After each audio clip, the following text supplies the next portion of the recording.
Emmanuel Macron, qui n'a jamais condamné la violation des droits de l'homme en Afrique et dans ses colonies en Afrique, alors qu'il fait tout un plat avec la Russie et la Chine. Dans la Chine, si vous avez remarqué, vis-à-vis de la Chine, il condamne des personnes physiques. Il ne condamne jamais l'État chinois. Parce que l'État chinois va les broyer. Et il les a déjà broyés. Bon. Donc, dans la même typologie, juste avant le sommet du G5 Sahel en N'Djamena, il y a eu la déclaration, je dis bien, la déclaration du porte-parole français du secrétaire général de l'ONU, Antonio Guterres, qui a été faite en français. C'est le porte-parole français, de nationalité française, qui est du secrétaire général des Nations Unies, qui a parlé en français, qui a parlé vaguement de la MINUSMA. La MINUSMA, c'est la mission des Nations Unies pour la stabilisation du Mali.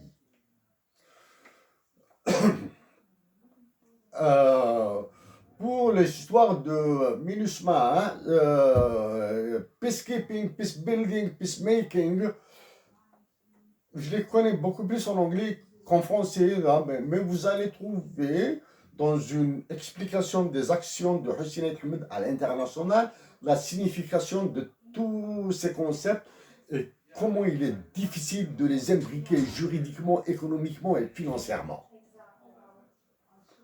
Voilà, il a donc le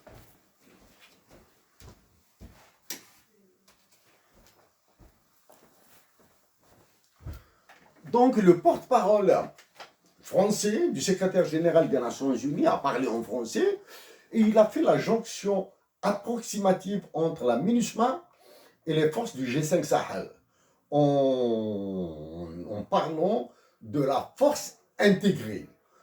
Dans la force intégrée, c'est une gymnastique. C'est un tour de passe-passe, comme il se pratique au niveau international, dans les relations internationales,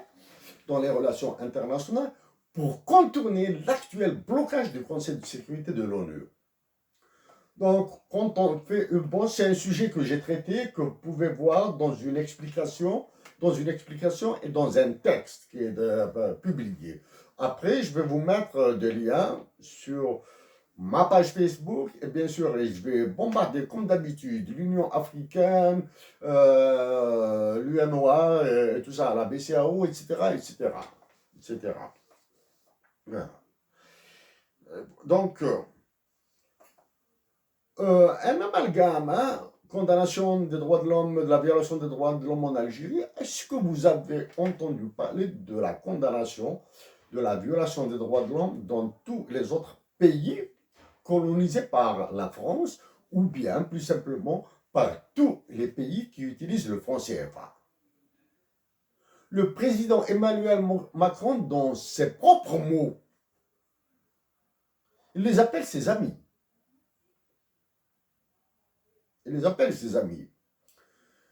Là, maintenant, dans le cas de l'Algérie,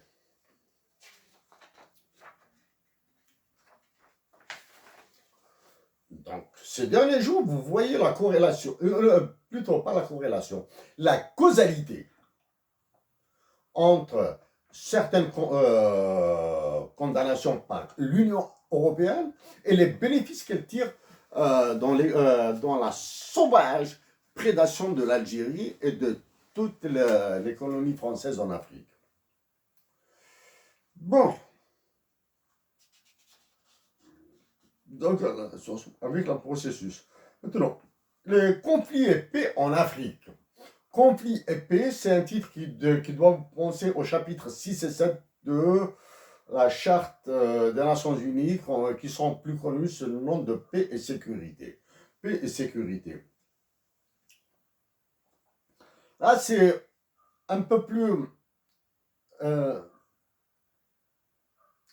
complexe, parce que Mes compatriotes d'Algérie sont branchés plutôt à la presse, les journaux francophones ou arabophones, plus les télévisions françaises. Les télévisions françaises, personnellement, je n'ai pas de télévision depuis 10 ans, mais il m'arrive d'entendre quelques extraits comme ça. Quand, par exemple, je vois, quand je sais que c'est Pascal Boniface de Léris qui va parler, je préfère me boucher les oreilles. Je préfère me boucher les oreilles que d'entendre Pascal Boniface parler, moi qui l'ai entendu 2 ou 3 fois. Voilà. Quels sont les processus de dislocation que les compatriotes algériens ou les autres compatriotes africains ne voient pas dans les autres pays, hein? Le processus qui a un point commun avec l'Algérie, c'est ce qui se passe au Cameroun. La déstabilisation du Cameroun a été posée c'est posé sous un angle linguistique, anglophone et francophone.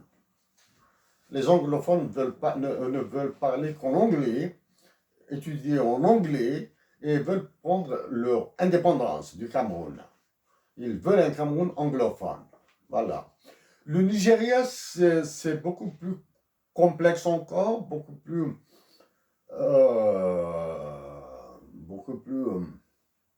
enchevêtré, hein. Vous avez le nord du Nigeria, vous avez le nord du Nigeria avec le nord du Nigeria qui veut prendre son indépendance, c'est les musulmans. Le sud du Nigeria, la moitié sud, c'est les chrétiens et les animistes. Vous avez des enjeux de richesse naturelle et il y a toute une zone avec Bénin et Nigeria. Le Nigeria et le Bénin, il y a des raffineries de pétrole clandestines.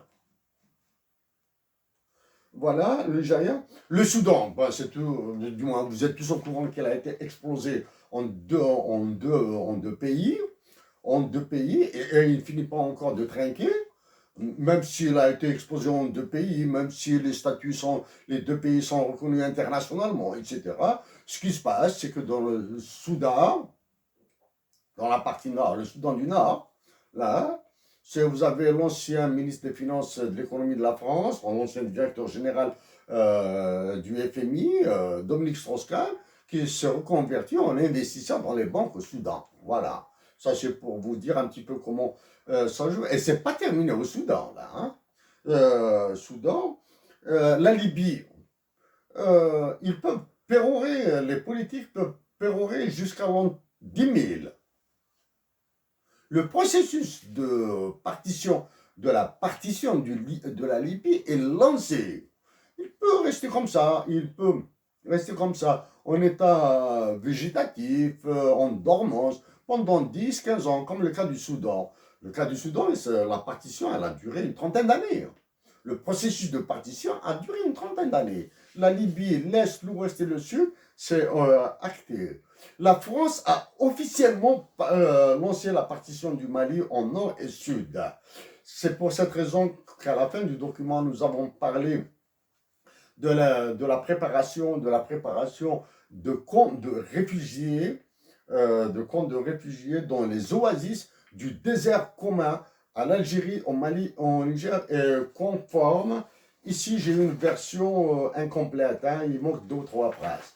La préparation de camps de réfugiés conformes aux normes dites de CWEGR, Cluster Working Group for Early Recovery.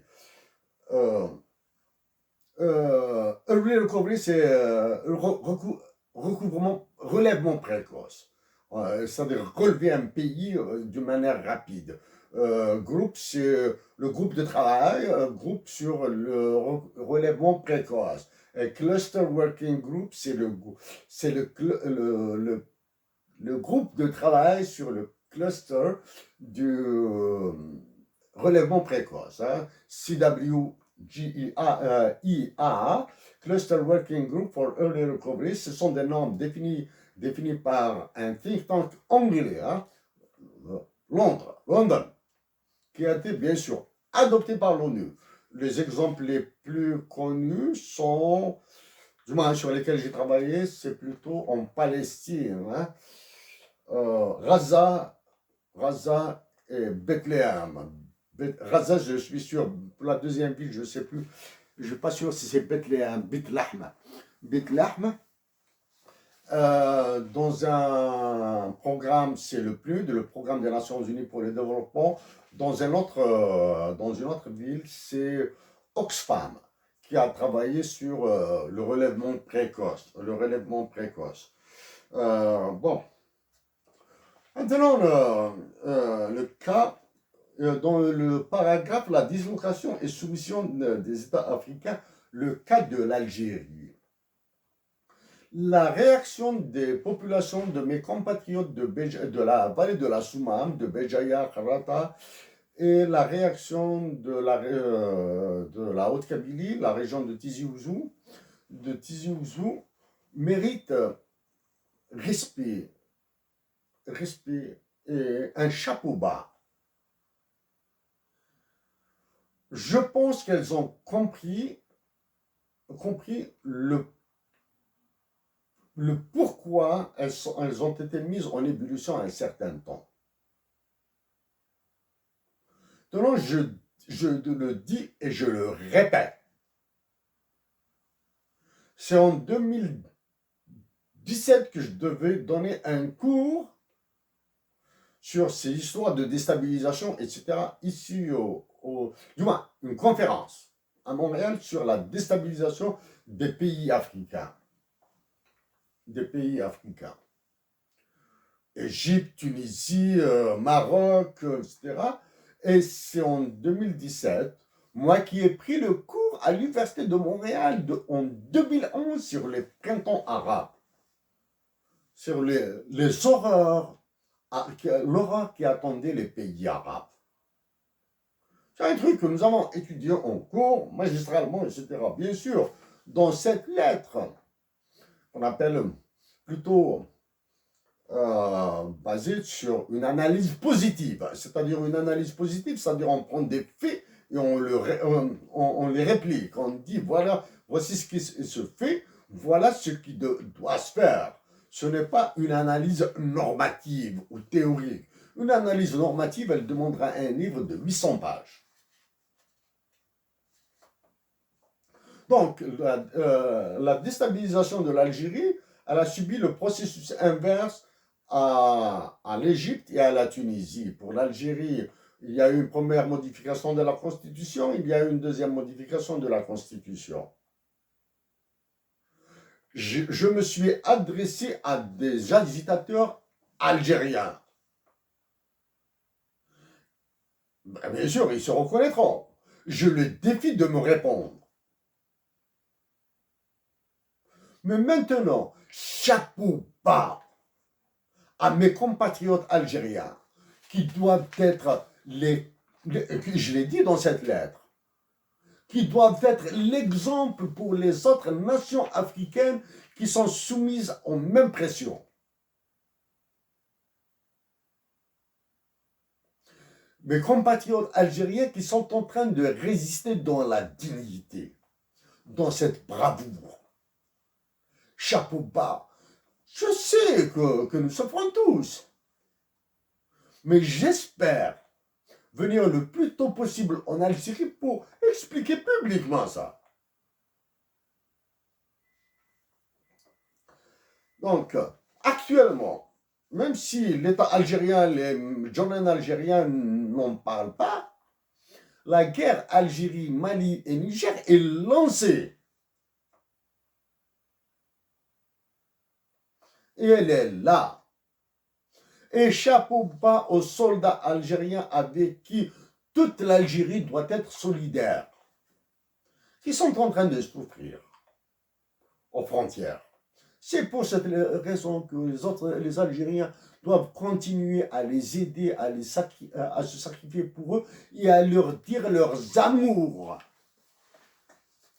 Plutôt, leur dire leur amour des soldats algériens. J'ai fait mon service militaire en Algérie de 84 à 86. J'ai vu ce qui s'est passé.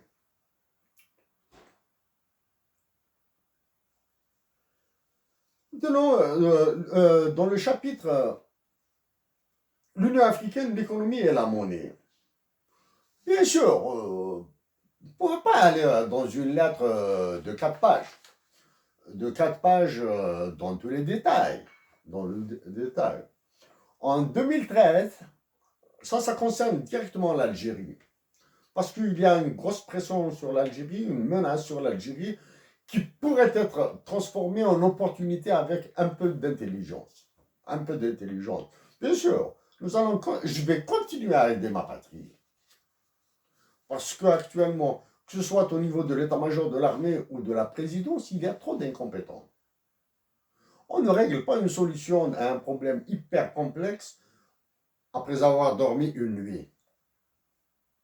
C'est depuis 2010 que je m'intéresse, que je suis ce qui se passe pour l'Algérie, en Afrique, que ce soit en économie internationale ou en coopération internationale. Donc, le projet Afrique 2063, je l'ai dit, et je le répète, dans de précédentes interventions, est un projet imposé par les États-Unis d'Amérique. Le projet de la zone de libre-échange continentale africaine que vous entendez, ZLECAf, il y a un aspect que je n'ai pas dit dans cette lettre, bien sûr, parce que je ne peux pas aller donner tous les détails. Il y a un processus de ratification. La ratification, vous avez par exemple 50 États, et on dit qu'un texte est ratifié, entre en vigueur s'il est ratifié par 2 tiers et plus.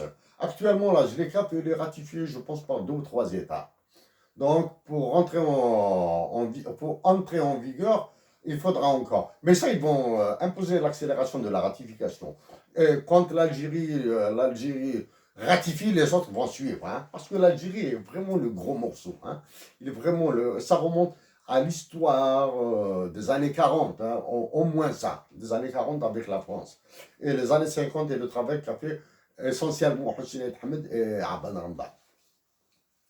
Donc, dans zone de libre-échange, le premier problème en Algérie, il se pose, c'est le trafic du franc CFA dans le sud. Je n'ai jamais mis les pieds dans le sud de l'Algérie. Mais de par les chiffres et certaines analyses prénormatives, on le déduit. Ben, vous pouvez les voir. Il est porté par la théorie du Big Push. Hein. Big Push, c'est financial drowning. C'est la noyade financière. C'est-à-dire, on vous met beaucoup d'argent, vous allez vous noyer dans l'argent, vous allez suffoquer, vous allez créer de l'inflation et vous serez dans une situation pire. C'est ce qui se passe actuellement en Algérie, là. Hein. Ça, je ne parle pas de problèmes monétaires et financiers en Algérie. Je les ai ressassés plus de 20 fois et c'est en 2015 que nous avons projeté ce qui se passe actuellement. Ce qui fait mal le plus, c'est l'émission de billets à l'effigie de révolutionnaires de 2000 dinars. Alors qu'un billet tous les billets de 200 dinars et plus sont la marque de l'inflation.